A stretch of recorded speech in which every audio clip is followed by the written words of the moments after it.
I lied about my age and joined up when I was 17. Looking back, I was just a foolish boy looking for glory on the battlefield. The enemy had sunk our ships and tried to turn Mexico against us, and they had to pay. My platoon arrived in France in April of 1918. General Pershing organized our troops. My unit was assigned to a French contingent for training. None of us had any experience with the new way of fighting, and the trench lines were a bit of a shock. Hey guys, Stealth here, and welcome to The Great War, Western Front. It is finally a strategy game set in World War I. Thank you very much. So many games have focused on World War II that I'm very happy to see something in a finally different setting. Now, this is a trench war game. That means that the battles are a bit more static, but not necessarily fully turtling. Let me go through the game with you.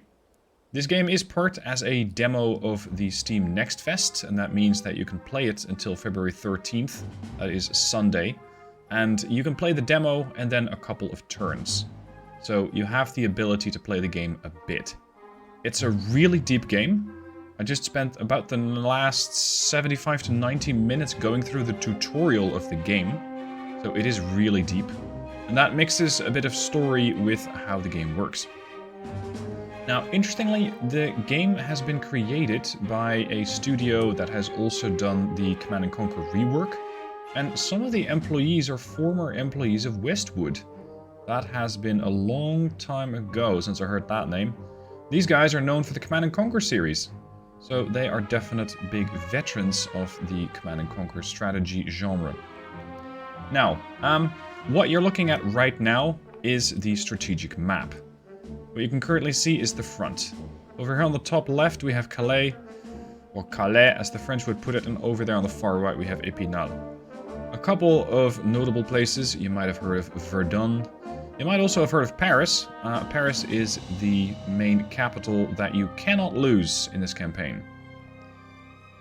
The game is divided into two factions. You got the Allies / Western powers, and you have the Central powers, i.e. Germany.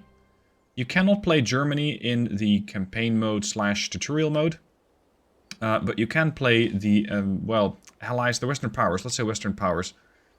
The Western powers, however, have a communications issue, and this is something that's called disunity of command. It's the first time I've ever seen something like this in a strategy game, and I think it's a really nice new concept. Because what it means is that if you have units from the same nation fighting in the same territory, then everybody can understand each other. The French all speak French, and that means that they can all understand each other. The French cannot talk to the Americans, or at least not as well. So this is going to give you a problem with communications, and that means that your units all suffer a bit of morale problems. Now, how morale is going to impact the game is a bit too much to go into in this video, but the essence is low morale means troops leave the battlefield faster. Now, as the Western powers, you have a couple of places that you cannot lose. Over on the French side, you cannot lose Paris. If you're the Western powers and you're playing as Britain, mostly, you cannot lose Calais. The Americans cannot lose a place called Les Mureaux. I believe that's over here, next to Paris. This is where the American reinforcements come in. Now, what you're looking at right now is strategic map. As I mentioned, this is not the only map of the game, because the game turns from a, let's say, strategy / grand strategy into an actual battle simulator. So we're going to have to do an attack before we can actually get to that. Now, over on the left-hand side of the screen, you got a couple of buttons. This is the purchase menu, and from this I can either change my money to turn into supplies. I can get a British tank battalion, I can get a French tank battalion, a siege artillery battalion, or British air wing or French air wing. Note that these are really quite small units. It contains 4 air squadrons with 2 fighters and 1 bomber each. So it is a really small group of planes. But then again, it's 1918, June 1918 to be exact, and you're not that likely to have really advanced aircraft or a lot of them. Also over here, we have the research menu. It's going to bring you into the tech tree, and the tech tree is a big one. There are a lot of things to research, and they are divided into a couple of different categories. So if you are very much interested in focusing on your infantry and making them the best that they can be, then you can get additional research done on, for example, having a triage tent. Unlocking the field hospital level 2 structure, and that is going to give your soldiers a replenishing cost or reduction of replenishing cost after a battle. If you're going, no, I want to do a bit more with bigger guns and eventually tank warfare, then you can unlock the British Mark I and eventually the British Mark IV. You can get better repair tents to get your tanks going back faster. Then again, you got to be able to call in more tanks. You got to have more tank groups. More defensively oriented, or the war isn't going in your favor? How about bigger and better trenches? These trenches are allowing you for wire defenses. You can make those things cheaper, and you can upgrade them to make them into razor wire. Now, all of these things, again, I'm not going to go into too deeply because I wanted to give you an overview in this video. Much more so than a complete playthrough. What else do we have on the screen? Well, in the middle, we have 173 blue versus 82 red. This is the national will. You can also see that I have a player icon here, and the enemy has an AI star icon. So the AI is controlling Germany / the national powers, the Central Powers. This demo has PvP, has only versus AI. The full game, releasing on March 30th, is going to have PvP as well. So if you're so inclined, then you can challenge a friend and take a battle against them. You potentially even can take a whole campaign against them, but I'm not sure if that's going to be right at the release of the game. Now, all of these regions that you see on the map have stars. If you want to take over a region, you're going to knock off all the stars, and you do that by winning a battle, getting a great victory. Now, this area over here, Rethel or Rethel, has 1 star, so it is likely to be taken over, but there are a couple of German troops inside. So if I would want to move those, I can do that, but first I'd rather like to know what is in there. And you can do that using some of your abilities. This includes region intel, army intel to reveal the number and type of enemy units. You also get counterintelligence to make sure that they cannot do that to you. And eventually care packages, such as clothing, but this is currently locked. Let's go with army intel and figure out what they have. And all of a sudden, we can see exactly what is in there.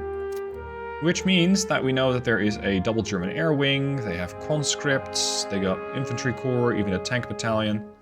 They have a couple of locked groups, which I believe have just fought me over in Chateau Thierry, which is where they attacked. So this way you can see what the enemy has. Now I just took over Châtillon-sur-Marne at the end of the demo, or sorry, at the end of the tutorial. So that kind of means that the troops over in Montmiral and Cézanne, I can move up.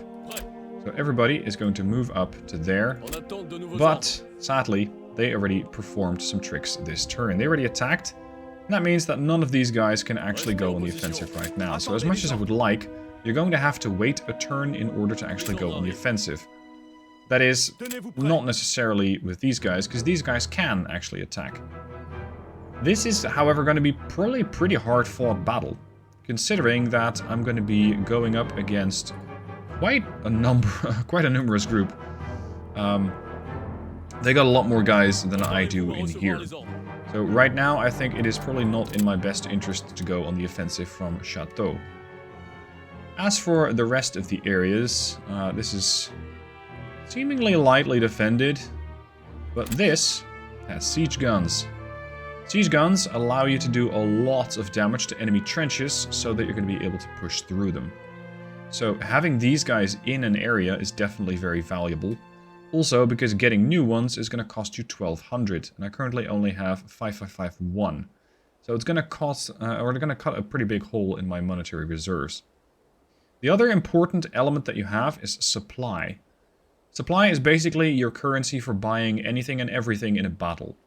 In the pre-battle phase, you're going to be able to use this to buy trenches, to buy defensive works, to buy razor wire, depending on what you need. And in the battle, it's going to be the unit or the resource that you use to buy additional troops, to buy artillery strikes, to buy aircraft support. So having a lot of global supply is definitely valuable, and that is why you can use your money to buy more supplies. This way you can keep transferring from one resource to the other, although I believe you cannot sell supply back into gold, so pick it wisely. Now what we can do over here in Paris is eventually get additional tech, get a bigger airfield, get a bigger field hospital, but then again all of these, which are tied to research, currently cannot be used. So I'm gonna have to wait until I can actually get some more guys out onto the front line from here, Chateau Thierry. But over here, Viale Bretonneux, it looks pretty interesting to start an attack on Péronne. Doesn't have a whole lot of troops in, just 2 chips, so 2 units. If I fluff this attack, I could get counter-attacked from Noyon. So that might be a bit of a problem. If I attack from here, then I'm going to be, again, in the minority. So I'm going to use a couple of units. And... no, actually, I want to use the siege gun and get over there. I want to have the aircraft and go over there. And I want to have these guys just defend. If you're moving a unit, you can use that unit to defend. But they can only attack or move on the strategic map in 1 turn. So pick your movements wisely and don't unnecessarily move your troops about. I still have a lot of guys sitting in Calais. Or Calais, or however you want to pronounce it, depending on where you're from. A lot of British groups. We got British Infantry Corps, we got more British Elite Infantry Corps, and another Indian Infantry Corps. Let's move the Brits out to the front line. Over here we also got a bunch of siege guns, so I suppose that the place here in Lille might very well be up for grabs. And I want to have just a couple of air wings support here, and a couple of air wings support there. I might need those later. As for the tank, I'm going to put that to Hazebroek. And I think that for now that is really all that I need to get. I want to see if the enemy is going to attack me. So I'm done. I'm going to end my turn. Let's see what the AI is going to be up to. Here we go. They're attacking from Metz into Nancy. Most likely outcome is going to be a loss. Now, you can either auto-resolve that and make the AI fight it for you, or you can engage in the battle yourself. So of course that's what I'm going to do, because I believe that I might be able to do a slightly better job in battle than the AI can for me. Now I got 540 supply, so that's all that I get to use to put up my defenses and to wage the rest of this battle. It is potentially not enough to hold out against 6 regional total core. So the Central Powers are going to come at me hard, and I'm going to have to try and defend it to my best of my abilities. Now this is where we enter the tactical map, and all these nice white lines are trenches. You get a couple of different trenches. You can get a basic firing trench, which is basically a dirt trench, can hold 2 companies. A company can be in a trench with another company, but only one of them can actually shoot out of the trench. So the second one is going to be a reserve group, and you can rotate those as you see fit. The alternative is an improved firing trench, which is more expensive. It has a wood-reinforced trench, can hold 2 companies, grants immunity from most ground fire and medium protection against artillery. So in this case, if you are expecting an attack, or if you're trying to defend a more important objective or position, then you can just get a bigger, more reinforced trench. Then we got the advanced firing trench, which is concrete. Again, the same bonuses, but you also get great protection from artillery. And if you need something even more, you can get the blockhouse trench. Highly reinforced and covered trench. It cannot be destroyed by siege artillery, which sadly currently I do not have. The enemy might, however. There are great protection bonuses that you get. Your infantry can also not be detected, but they cannot shoot out of it. So it's basically this massive concrete bunker that only allows you to stash your infantry inside and fight man to man, but it does not allow you to shoot out. So these things can be very important on critical positions to, for example, put them here and allow you to very quickly get infantry into this if you're expecting an attack from artillery. But don't stash all your infantry inside, because the enemy might just bypass the whole thing and go around it. The final one is the comms trench, communications trench. Now, let's say that you have infantry in this trench and you need to get them up to the next line. You build a couple of communication trenches, and that way you can very quickly get your infantry moving forward or moving back if you need to fall back. Next, we have support structures. You got a machine gun nest. These things are tied to, let's say, one of these final points. They cannot be set up here. So only in these sort of connecting positions you can actually put these. This one is the field mortar. It does a similar job. It can target a position, fires 3 explosive mortar rounds. Causes suppression. It is vulnerable to infantry attacks, and it can cause friendly fire. So try not to blow yourself up. The field mortar has a reinforced pit if you're going 110 points. You got barbed wire if you are desiring an enemy slow down. So let's say that you have a machine gun over here. Let's say there and there. Then you could put barbed wire over here and make it really difficult for the enemy to cross here without taking substantial losses. We have a heavy and light field artillery battery. The heavy ones do more damage. The light ones are better for suppression and damage because of their very fast rate of fire. Finally, very important, an observation balloon. Now this one is going to give me line of sight, essentially. It's going to remove the fog of war. And you can see how much of an impact that has on the minimap on the top right. So if I put an observation balloon over here, I'll be able to see quite a bit of the map. That's very useful. The last button here is troop deployment. Now I get not a lot of options. Basically I have a little bit of French infantry. I have a couple of raiders. Oh, sorry, I got a lot of French infantry, actually. And I have French flamethrowers. Very nice. Faster and more protected than standard infantry. These can mop up very quickly, especially when they're fighting trench to trench, I suppose. Now, what can the enemy conquer? They can conquer points B and points A.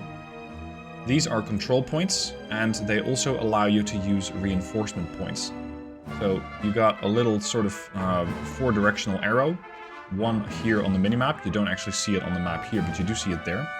This is a reinforcement point, so infantry is going to come in from there if you want to call them into position A. You can also use a side reinforcement point, but note that when the enemy captures a position such as A, they're going to be able to use this point. They will not use this position, but they will immediately be able to start bringing in more troops from there. So if something like position A falls, then we could be in a lot of trouble. The other position here is the command trench. If this thing falls, then you're basically screwed. If this falls, then I believe you instantly lose the battle. This cannot be taken over by moving infantry close to it, but it can be taken over by just punching in with infantry. Just moving your infantry right inside. Now, in this pre-deployment phase, I can also put my infantry in trenches. There is a benefit to this, because it means they don't have to get there first. There's also a bit of a problem with it, because by doing this, you're also, well, if the enemy has intel, you're also highlighting where your infantry might be, and the enemy might launch an artillery barrage against you. There are all sorts of abilities that you can use, and again, I won't go into those too deeply, because this video is already looking like it might be a bit longer than I was initially planning. Now, this trench line here, if I don't like it, I can remove it. So I can give up a bit of trench to make sure that the enemy doesn't have too many trenches that they can capture very quickly and move against me. You could kind of take this two ways. You can go, you know what, I want to have more trenches forward, insofar as you can put them down, because you cannot put them down everywhere. At some point you're going to be entering no man's land, which means good luck. You can also say, you know what, I don't want to have too many trenches. So you have a lot of trenches and you fall back, but that does allow the enemy to capture a trench. Or you can say, nope, I'm going to just remove a trench and I'll make sure that I really hold on to my trenches as I have them. Now, considering that we're heavily on the defensive and there is a bridge and a river here, sorry, several bridges, and this looks like absolute carnage, I think the infantry might be slowed down over multiple of these points. So first, I'm going to set up a couple of machine gun nests. to ensure that the enemy is going to have a really bad time if they want to move here. These machine guns sort of have field of fire overlap, so between the two of these, this area is nicely covered. I'm going to do the same thing here, which will also sort of defend the other machine gun nest. I'm going to have one there. This is a bit trickier. Let's go with a machine gun nest in every direction here, and I'm going to back that up. Oh crap, no I can't. I'm spending a lot on machine guns, and I still got to be able to buy troops. Unfortunately, they're not very expensive. They only cost me 3 supplies, but that means I might run into trouble later. And I was hoping to call in something like a mortar as well. A field mortar over here, just to back everybody up, would be a lot of help. If they come over the middle, currently I have a bit of a problem. I got this machine gun here, which does do some work, but here I don't have anything yet. And same for here. Sorry, no, I got this machine gun. So ideally I would have another machine gun there. And now we're gonna just get some infantry. So I'm gonna put some infantry in the trench here, here, here.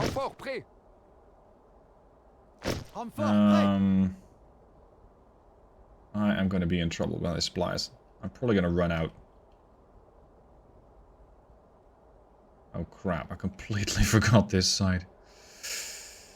Oh boy. And this is in front of position B. You know what? I don't like these trenches very much. I'm going to put up my own trench. So I'll use a basic firing trench, and you can rotate these by scrolling. I'm going to put up a trench like a fortress, essentially.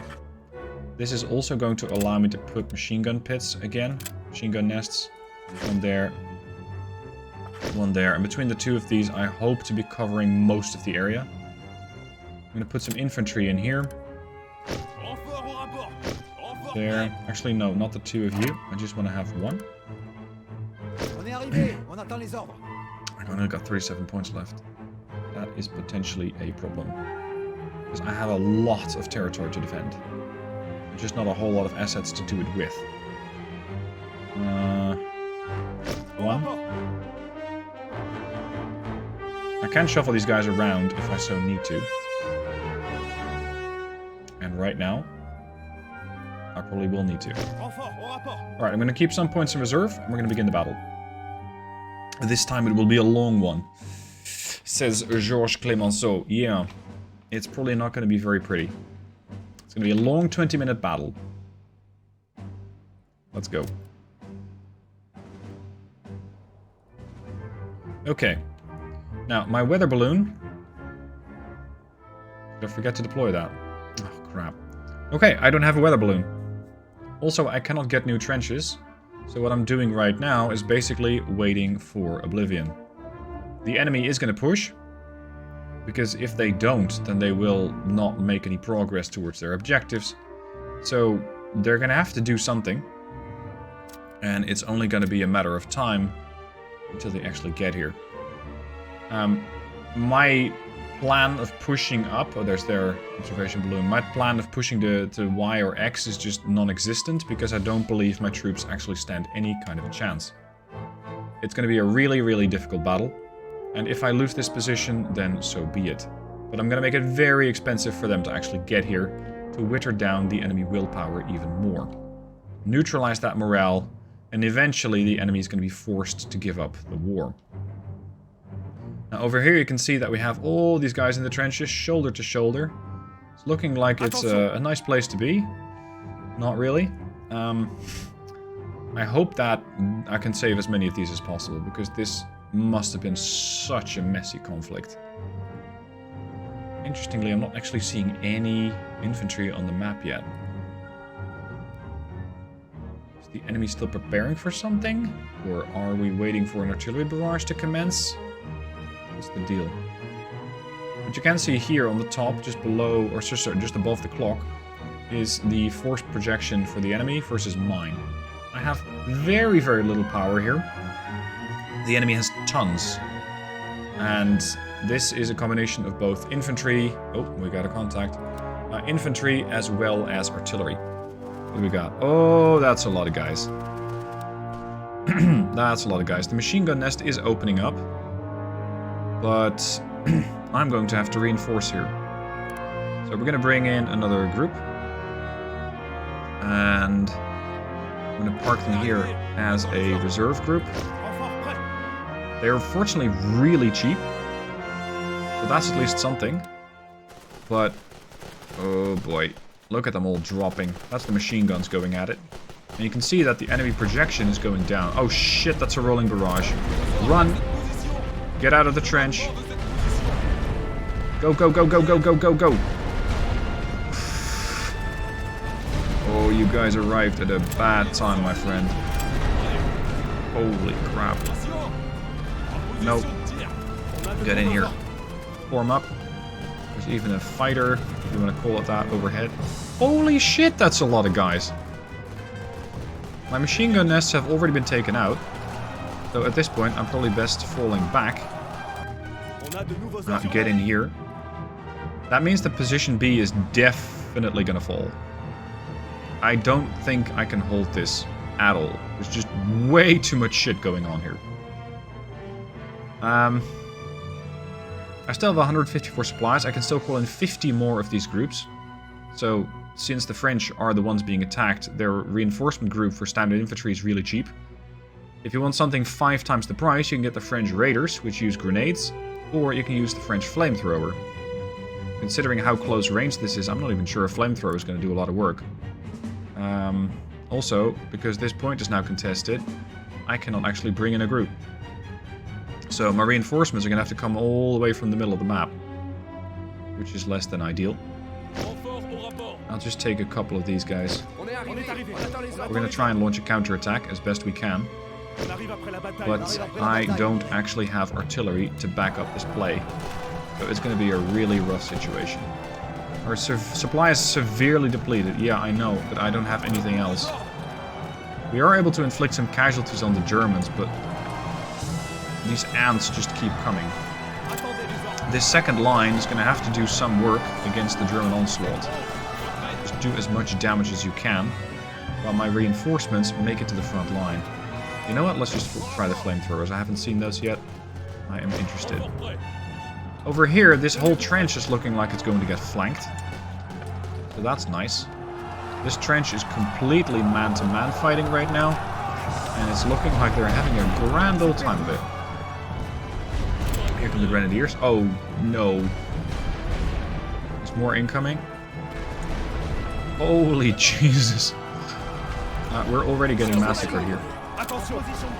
Get into the trench. Get back, back, back, back, back. That way.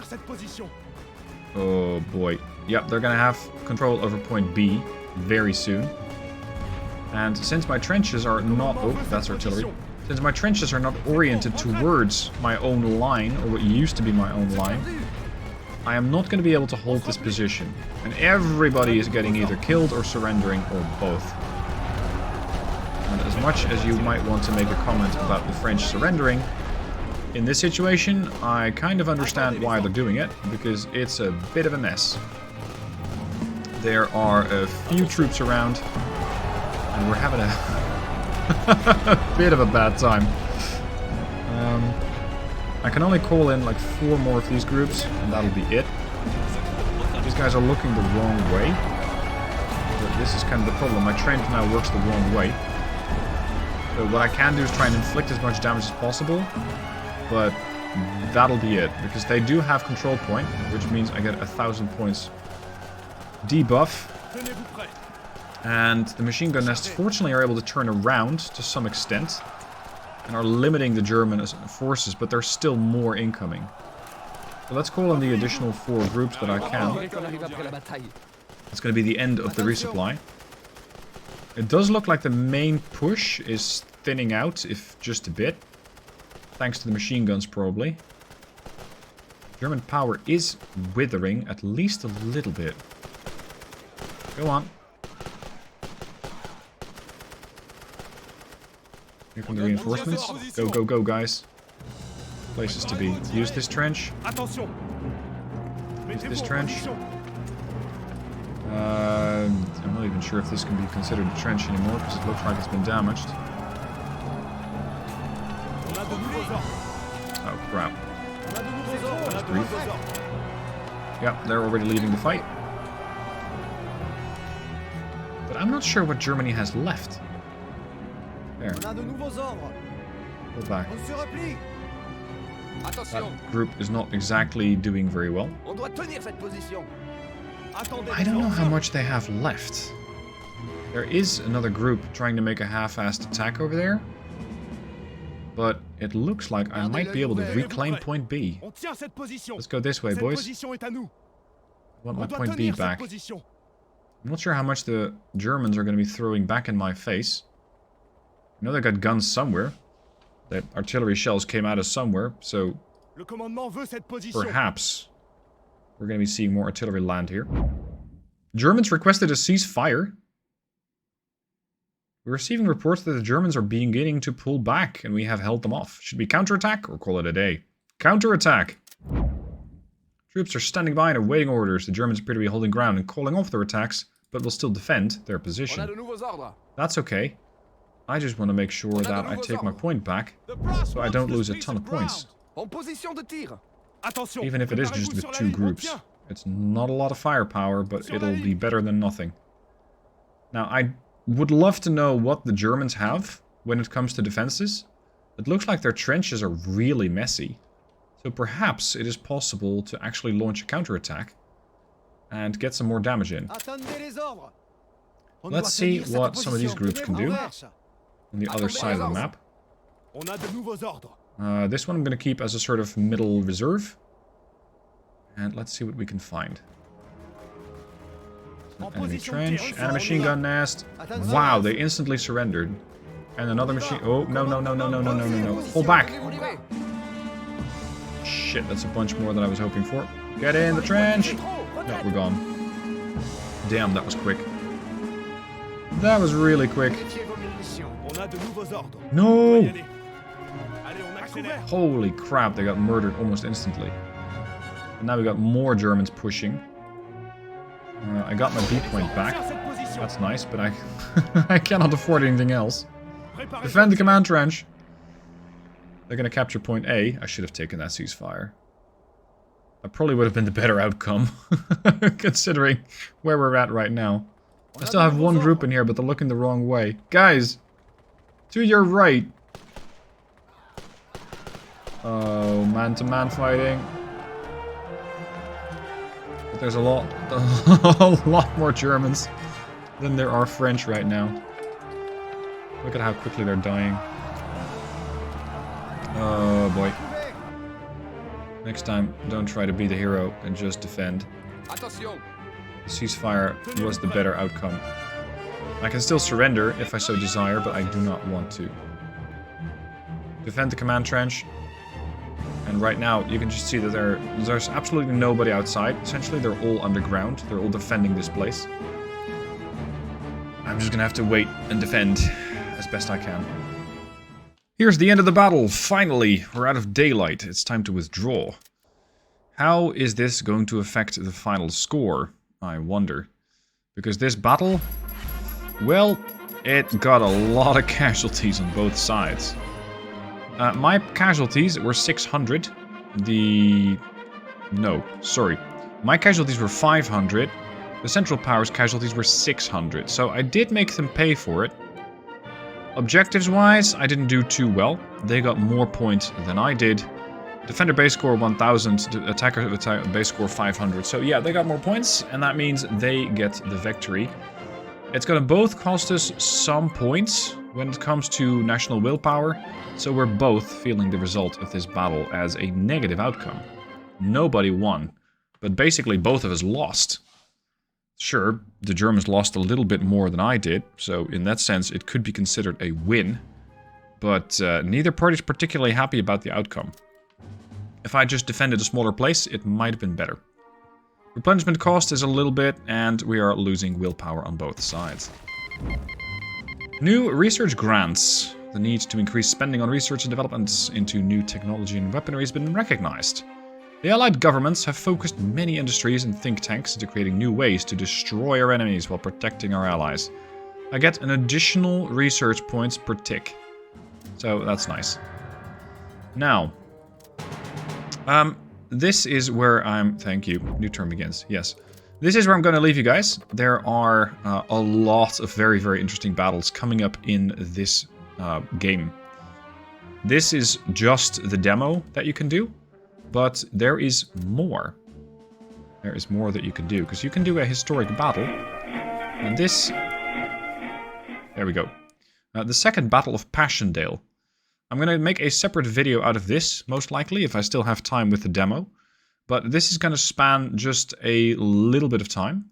And this historic battle... Well, good luck seeing if you can get a different outcome from history. Anyway, this is the Great War Western Front. Coming out March 30. You can already get the demo until the Steam Fest ends. That is February 13th. So up until that point, I recommend you just try it. Because there's absolutely no cost involved. Let me know what your thoughts are down below. And I shall see you guys soon for another video. Dear Mother.